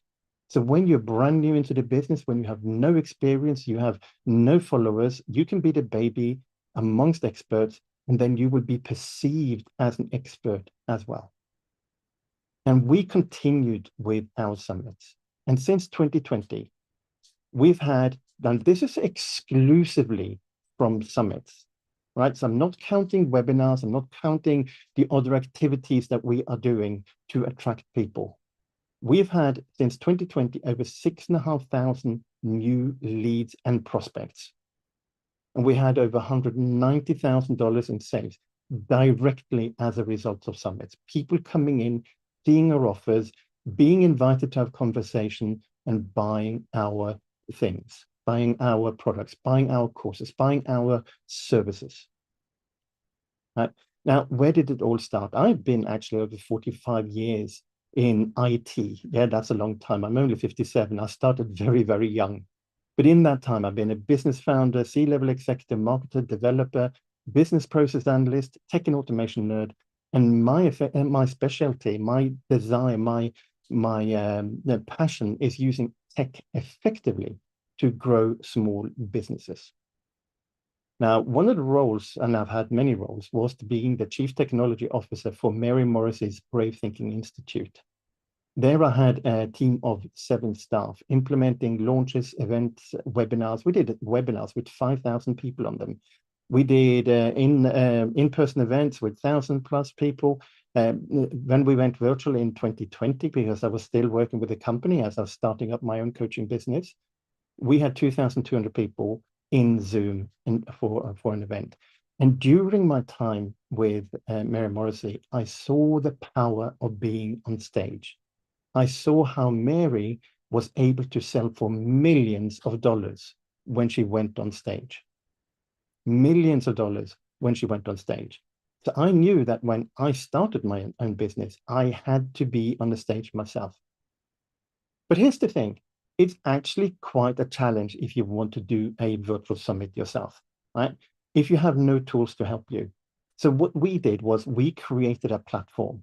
That's what I was doing in 2021 when I fell ill. We were selling the platform and getting people onto it and start using it and running their own virtual summits, because that's what our platform does. It helps you run virtual events like webinars and virtual summits. And our clients have run more than 440 virtual summits on our platform. We had more than 1,000 virtual events in total. We have thousands of users. We have 3,000 people in the speaker directory where you can go and find speakers for your own events, for your own summits. If you have a Facebook Live, you want to invite somebody, come and use our directory. And we've had over 100,000 attendees coming into and registering for the events on our platform. Now, these are where our customers are running their own platform, running their own events. Now, so what is the #1 reason to host a virtual summit? It is that you get paid to build your list of your ideal audience who want your courses or your services. Right? I'll say that again, you get paid to build your list. Right? There is no other way I know of where you get paid to build your list. All the other methods cost you money or cost you time and effort, but you don't make money building your list. Right? So why then are virtual summits in a league of their own? Well, first of all, you have speakers. And the deal is the speakers send you the traffic. It sends you people to the registration page. So you don't pay for ads at all. You grow your email list with warm, qualified leads. These are people who are interested in what you have to offer. They come to your registration page. They read what's on that registration page. And they say, yes, I'm interested. And I'm going to give you my email address and my details. to gain access to the event because I'm interested in this. So they're warm qualified leads. You get paid by selling all access passes. You can get paid by from sponsors as well. And you build that instant credibility because you're featuring industry experts and you are on stage with them, and that automatically makes you more credible as well. And you can also create content assets that you can repurpose, relaunch as part of a membership site in many other ways, and of course, potentially courses. Now, you do all of this without needing an audience yourself. This is one of the biggest things that people are thinking when I speak to them, I say to them, you should run your own virtual summit. And they say to me, but I don't have a list. I can't run my own virtual summit. Well, I didn't have a list when I did my first one. You do not need to have a list to run a virtual summit. You just need to have an idea, a concept, who your target audience is. And we're going to talk a little bit more about that later. The virtual summit pays you. Any other method costs money. Ads, buying traffic, takes time. Social media podcasts, they can take months and months and months before they start working for you. They require a lot of consistency, like you're wanting to be blogging. You're running a YouTube channel, for instance. Or it depends on somebody else's platform. Affiliate promotions, influencer marketing. It also needs technical skills and takes time, like SEO. Or you just have good timing, good luck. If you're going viral, if you hit some trending content or something like that, that will actually increase the number of people coming into your page. And certainly it can feel like a grind, and it can be really tough mentally as well. Doing cold outreach, doing networking in direct messages, going through the rejection that you're getting all the time, and just like banging your head against the wall sometimes when you're trying to do all of this. Now, how do you get paid to build your list? You have ticket sales. You have sponsored slots, well, speaking slots. You can get affiliate commissions from speakers. You can make offers during the summit. You can tell people to have strategy calls with you, so you can sell them your high ticket offer. Now, here's a real life example of a summit that we ran. This was actually the Own Your Stage summit that we ran in February of 2022, the first one after I had recovered from being pretty ill. Now, we spent around 20 hours, and I'm taking the hours of admin and putting that, or costing that at about $50 an hour. So it cost us around $1,000. But mind you, it was our own time, so it didn't cost us hard cost. But if you were to have a team, it would cost you around $1,000. We did 109 VIP sales at $47. That was $5,123 in sales. We had a speaker who made a presentation and was able to make an offer. I think the offer was $200 or $300. And they paid us a commission, and we made $1,350 in commission from the sales that she made during our event. So we made $5,473 before we made any other money. We added 466 new ideal audience to our list. We had 600 registrations in total, and that was 134 from our own audience as well. So we made more than $9 per registration. But we kept selling for the next 2 weeks. The next 2 weeks only. We made offers and we kept selling. And I had strategy meetings. And we made another $19,000 in sales. So we had made, in the first 2 weeks, $24,486 in sales. That's more than $40 per registration. But over time, you'd make more sales because these people are on your list and you sell to them over time. And we took a look at, it was actually at the 2-year mark. So that was in February of 2024. We did all of the sales that had come in from people who were added to our list, from that 466 people. And we were then at over $50,000 in sales from that one summit, because we'd run that one summit. And we have offers, and we keep making offers. We invite them to webinars, we have conversations. All of it takes time. To give you one example, we had one person who joined in from the summit, spent 2 years nearly, about 1 year and 9 months, came to one of our webinars, and we said, oh yeah, and by the way, we do this service. It costs about $5,000. We had $5,000 in our account the next day. And she said, I have been on all of your webinars and you never had what I needed until today. Now you got what I need. So now I bought it.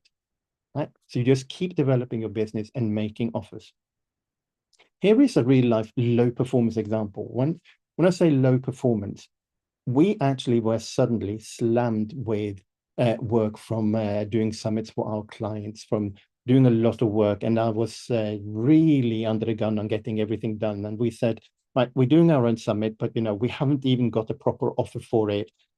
We just need to do it. We did the summit. It was a success. And, everybody loved it when they came to it. But I didn't make an offer. Right? We still made over $4,867 or over $7.60 per registration. Right? And that was for us a low performance event. Now here's Lucy. Lucy was around 2022, I think it was 23. She was a six-figure copywriter, but had no stability at all. And she just built her business through word of mouth and Facebook groups. She didn't have a consistent audience, and she didn't have a conversion on her newsletter either. And we did a summit for her. After her summit, she grew her list from 25 to 825 people. And she booked 4 clients from her talk at her own summit. And that was over $10,000 in sales from her summit. $10,000. Now, let's go into a little bit more practical advice on what you need to do with a summit. You have 2 types of summits, really. It's a pre-recorded or a live.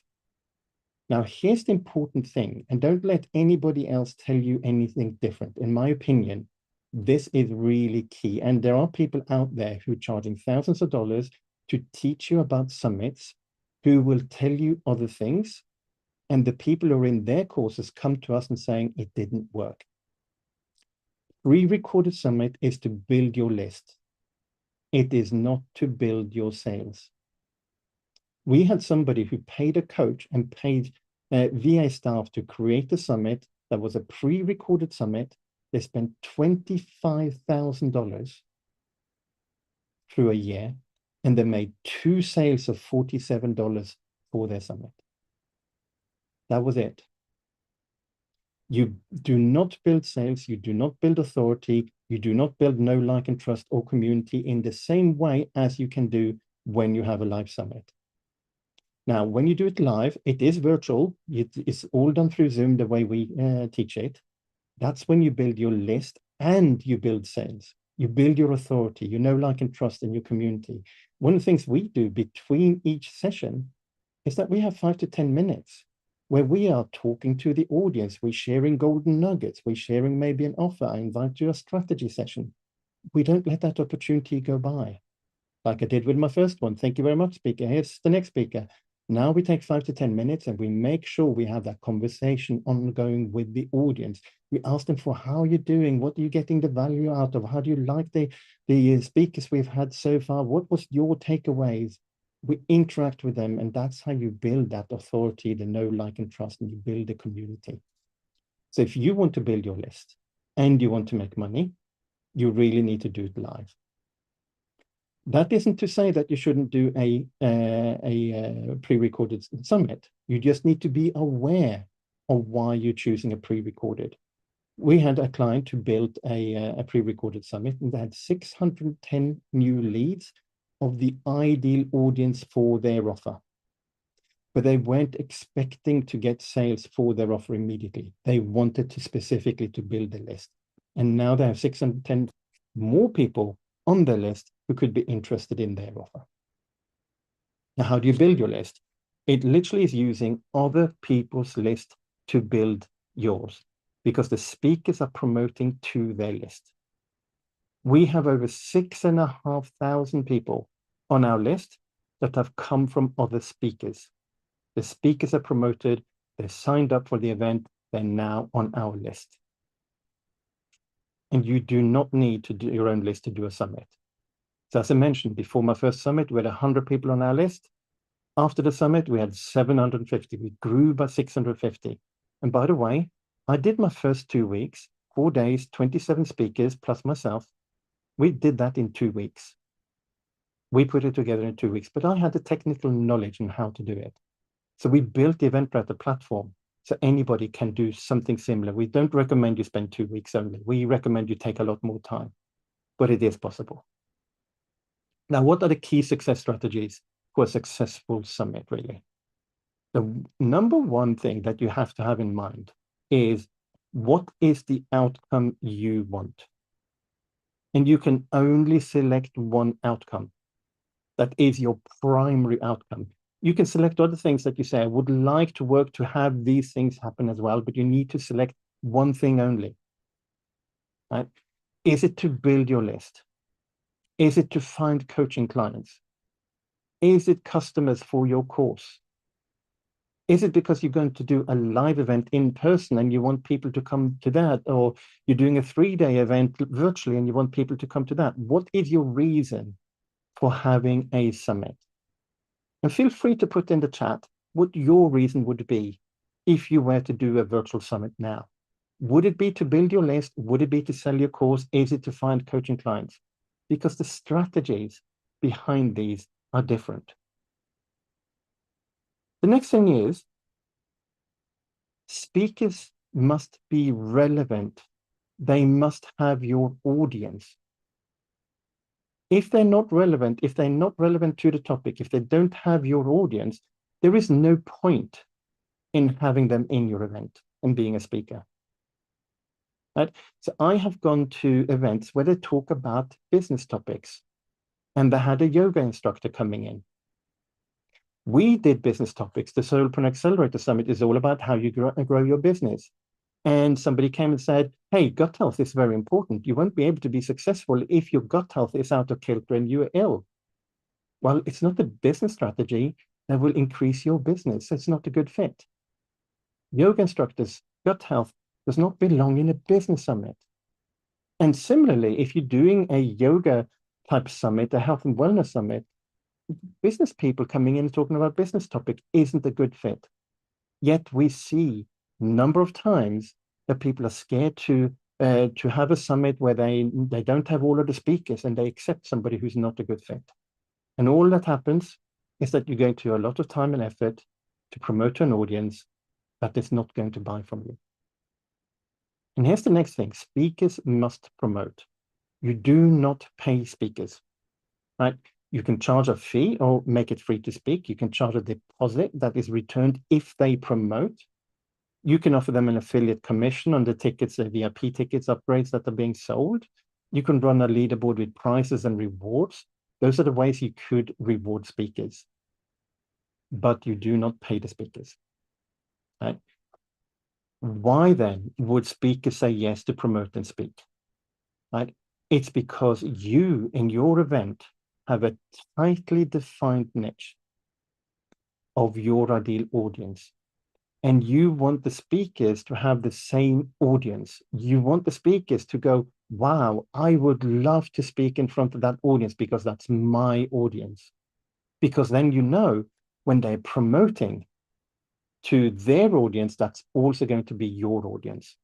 And you're putting them on the stage in front of that audience. They get to share a gift or a calendar link. A gift would be through an opt-in page. And our speakers have made thousands in sales speaking to our audience. We actually had one speaker who came to us afterwards and said, I spoke at your event. We actually had 20 people in the room. 8 people booked a call. And she made 2 high-ticket sales. And she sent us a bank transfer later on with a commission payment that we didn't even ask for. Right? She made thousands. And I actually spoke to somebody just a couple of weeks ago who told me she spoke at one of our events and she got a $25,000 coaching client. Unfortunately, she didn't offer me an affiliate commission. That would have been nice, but she got a $25,000 client from speaking at our event. The only payment we are asking is that they bring their audience to the summit and that they're relevant, that audience that they're bringing in. So what's the secret to success? You have to understand what is driving your audience. What are their challenges? What solutions are they looking for? And what are the reasons why not? Why they wouldn't attend? Why they wouldn't buy your offer? Why they would not be interested, right? You need to understand that so you can target correctly. You start with the end in mind, right? What are you trying to sell the summit attendees? What immediately and easily fixable problem do they have that you can help them with? Now, I'll give you an example from the when I worked with Mary Morrissey. She has a 3-day event called Dream Builder Live. In Dream Builder Live, she's getting you to stand in your own space and imagine what your life would be if you fail to achieve your dreams. And then she gets you to stand in the space and imagine what kind of dreams could you have, develop those dreams, make them bigger and step into the future where you're successful. And people are so excited about their dream. But Mary doesn't sell you the dream. She sells you the tools of achieving the dream. She has a program that's $50,000 to $60,000, where when you come in and you develop your dream and you go like, I need help to achieve that dream, Mary is there ready to help you achieve that dream. If she brought you into an event where she went like, hey, here's all the tools that we have. We're going to do this with you. We're going to put you in these kind of groups. We're going to help you with these kind of things. You know, we're going to work this out for you. You wouldn't be interested, right? Their problem, their immediate and easily fixable problem is, I don't know what my dream is. I don't know what I want in life. So she spends 3 days helping you to realize what your dream is. And then a team is ready to sell you the tools for $50,000 plus to make that dream happen. She also have smaller programs. $10,000 is the lowest offer. 25, 35, 50,000, 60,000. Those are the kind of offers she sells. So you need to focus on your ideal audience, being the group of people most likely to buy your course or service. They also need to share the same problem. They need to be seeking the same solution. You want to put in to your event an audience who have the same problems, same challenges, wanting the same solution. They need to respond to the same marketing and sales messages. And focus on a single niche. I can't tell you how many people that we've been in front of, that we've spoken to, that I've had sales meeting with, who goes, I want to do this and this and this and this. And they're just a big mismatch of different types of audience, different types of offers. It doesn't work. You need to have one single niche. And only when you're successful, like 7 figures, can you go and change that niche. Before that, you stay in one niche. The biggest mistake I see, people trying to cover too many different types of people at the same time. So here's a real example of somebody we were helping. This lady came to me and said, I am helping women who no longer have a husband. I'm helping them with their financial recovery and create an income so they can thrive again. And my audience is 40 plus widows and divorcees. When you look at that audience, you're thinking, yeah, they are women who no longer have a husband. They need to rebuild their financial status because they've been dependent on a man, most likely, and then suddenly left to fend for themselves, and they need to be able to get into that financial recovery and creating that income. Well, they are really not, because you have to understand the pains and emotions, the challenges, the problems, the goals and desires of your target audience. And for those two, that's different. This is the Plotchik's wheel of emotions, and this plots different types of emotions that people have. And you use this in your marketing, in your coaching program, when you're trying to figure out what is it you are solving for people. So at the middle here, the center, there are the strong emotions, you know, grief and rage and terror. And towards the outside, pensiveness, you know, boredom, annoyance, apprehension. These are much weaker emotions. And you want to go and say, right, the person I'm talking to, where are they and where do I want them to move to? Now, the problem is divorcees are often in a rage. The husband has left them for a younger woman. They are not wanting to pay the child support. They are taking you through the courts. They don't want to support you. They're fighting you all the way, right? And you are angry what life has given you. Widows are going through grief. They lost a partner, and sometimes very, very young, at 40, 45, they lost their partner. They're not going through rage typically, they're going through grief. It's a whole different emotion. So if you take these two audiences and put them in the same room, you cannot make the same offer, because you really can't say, right, so my coaching, it will work for you if you feel in the rage because your husband has left you in the lurch, or because your husband was torn away from you in an accident.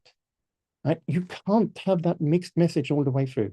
You want one audience, talking to one audience all the time.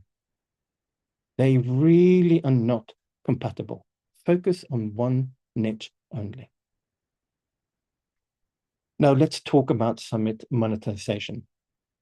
Our model that we tell everybody that you should do is the free to attend with a paid upgrade. Why free to attend? That's when you get maximum number of people signing up. If you're charging tickets for people to sign up, you're still going to get people to buy tickets, probably the same number of people who are buying it, but a lot of people don't want to take the risk of buying a VIP ticket until they see the value. So you tell them it's free to attend. During the event, especially when you're live, we said we sold 109 tickets. Well, actually what happened was we sold 2 tickets before the event. We sold around 106, I think, during the event, and 1 after. Right? Because people love the content and they upgraded. If you're aiming at business for individuals, you can charge something like 47.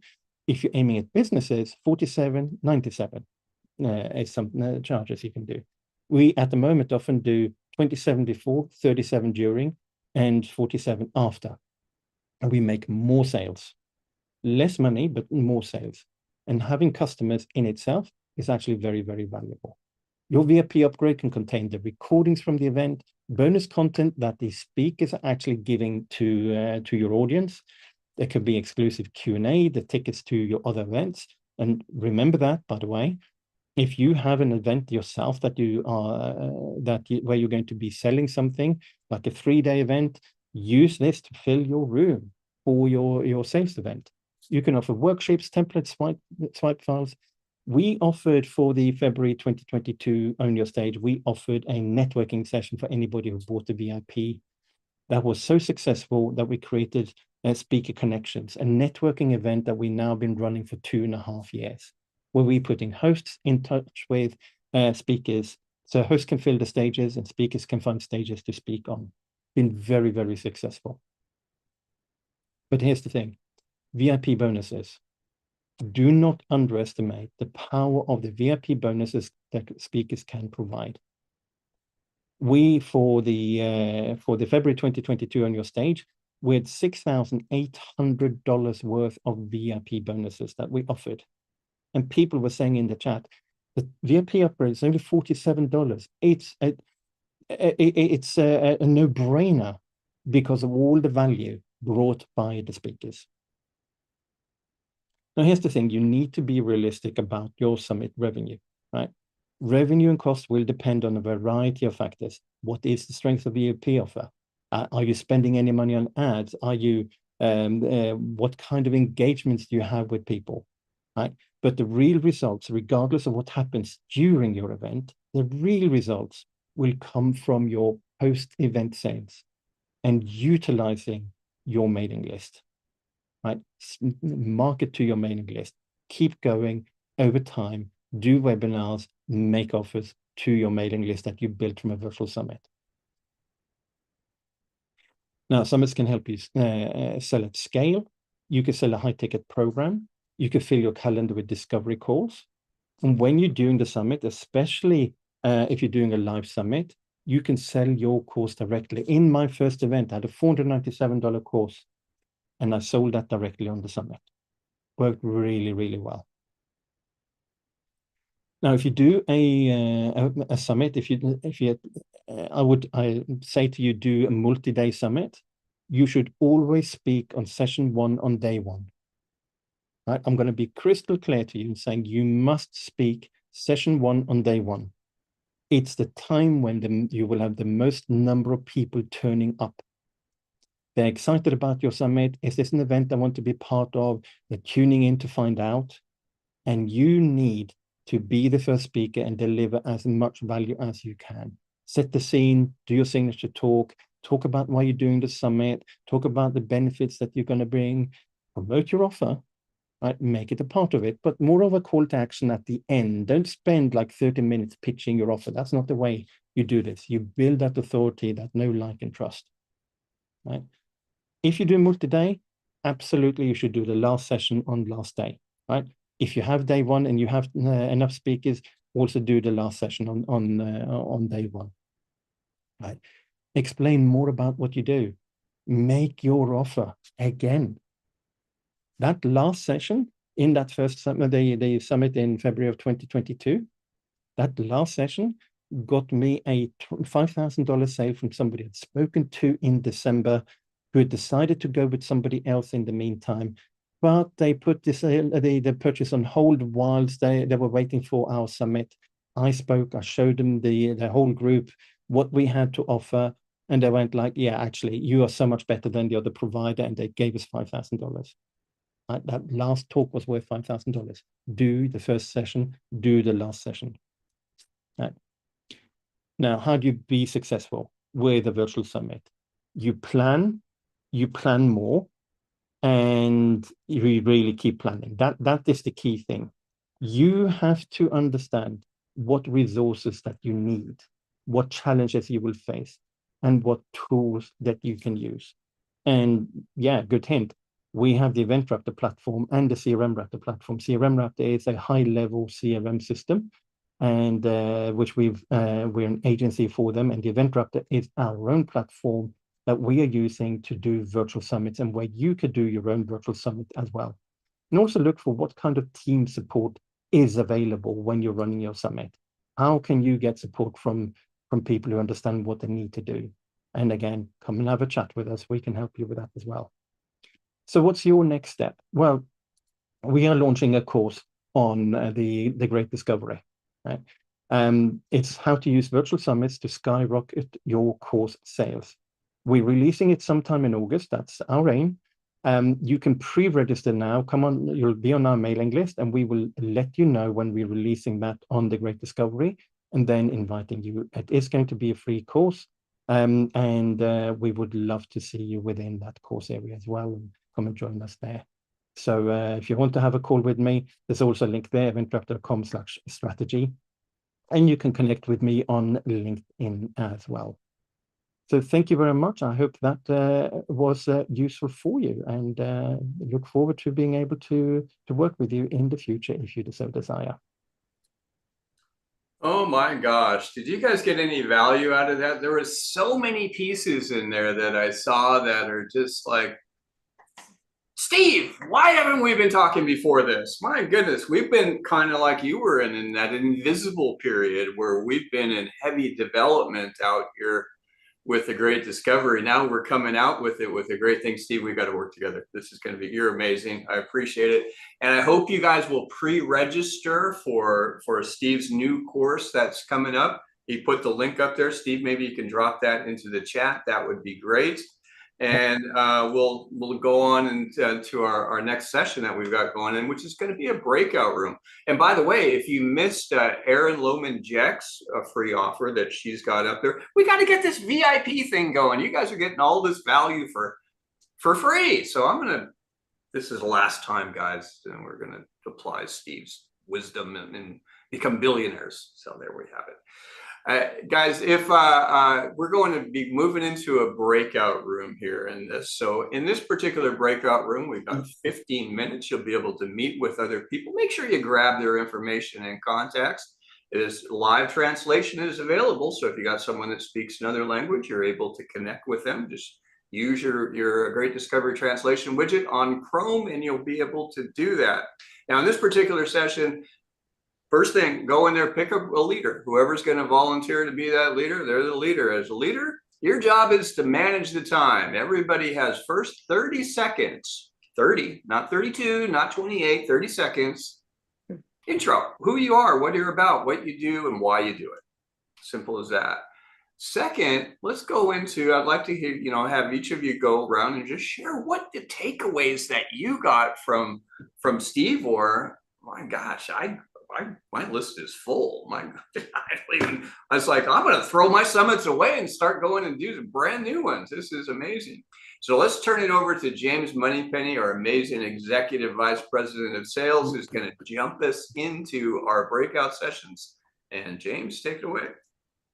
All right, everyone. Hey, thank you for being here. I hope you were having a great time. If you've enjoyed this, put an 8 in the chat box just to say thank you to everyone for investing their time in just pouring knowledge into your life. We're going to go ahead into breakout rooms. If you can, I know sometimes you can't open your camera, but if you can, open your camera, because this is about creating connections, and let's let people connect with you eye to eye. Also have your LinkedIn link available, or your contact information you can put in the chat box, because you want to be able to build long-term relationships and connections and help each other with referrals and really helping you build each other's business. So let's go have some fun, and we will see you back shortly. Also, if you are on the live stream through YouTube, we are going to pause the live stream while we're in breakout rooms, okay? We will be back with you as soon as we come out of the breakout rooms. Thank you. If anybody has any difficulty getting into the room, you don't see the pop-up, at the bottom of the screen, you should see a square box that says breakout rooms. If you don't see breakout rooms, you can click the more button. It's a little circle with the word more on the far right, and you should see breakout rooms in that lineup, depending on your computer screen size and a couple other factors, whether it'll show up on the bottom or under the more button.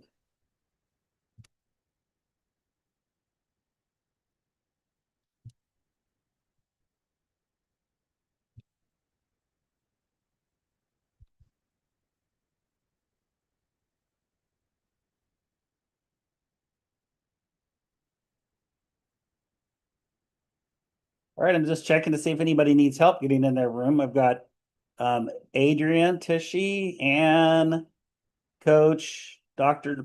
Moss, Eva, Jenny, Jose, RB, Cheryl, WZ, and Marie. Any of you need help getting into your breakout room? Again, there's typically a breakout room button at the bottom of your screen, and if you don't see it there, you can click the more button on the far right.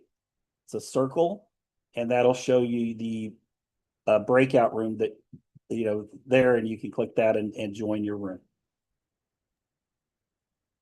James, did Tim start the YouTube? I can't. Oh no, I'm host. I can only stop it and restart it is what we have to do, correct? Yeah, you have